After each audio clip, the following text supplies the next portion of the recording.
Hey everyone, is your TP-Link device giving you a headache by refusing to turn on? In this guide, we've got you covered with essential steps on how to fix a TP-Link not turning on and get your device back up and running in no time. Step 1. Check the power source. The first thing you should do is ensure that the power source is working correctly. Plug another device into the same outlet to verify it's delivering power. If that device powers up, your outlet is in the clear. If not, try a different outlet. Make sure the power cable is securely connected to both the TP-Link device and the outlet. A loose connection can often be the culprit of the device not turning on. Step 2. Inspect the power cable and adapter. Sometimes the issue can be with the power cable or adapter itself. Examine the cable for any visible signs of damage, such as fraying or bent pins. Test the TP-Link device with another compatible power adapter if available. A broken or damaged power adapter might be the reason your device isn't getting the juice it needs. Step 3. Perform a soft reset. A simple soft reset can often resolve minor software glitches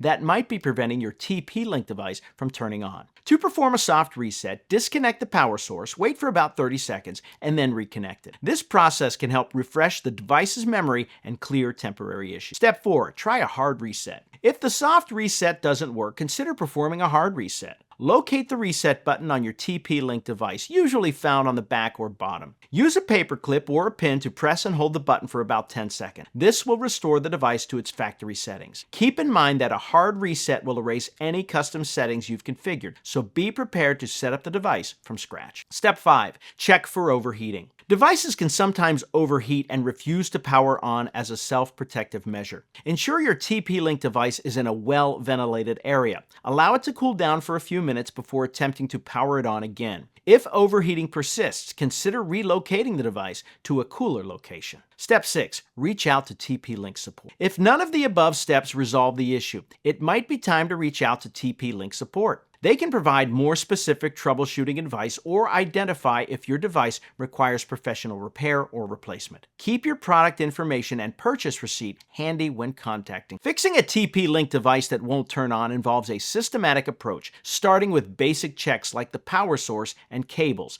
moving to resets, and finally considering professional support if needed. With this guide on how to fix a TP-Link not turning on, you should be well equipped to tackle the issue. Remember, always prioritize safety by ensuring your device and environment are free from potential hazards before diving into troubleshooting. Get your TP-Link back on track and stay connected with ease.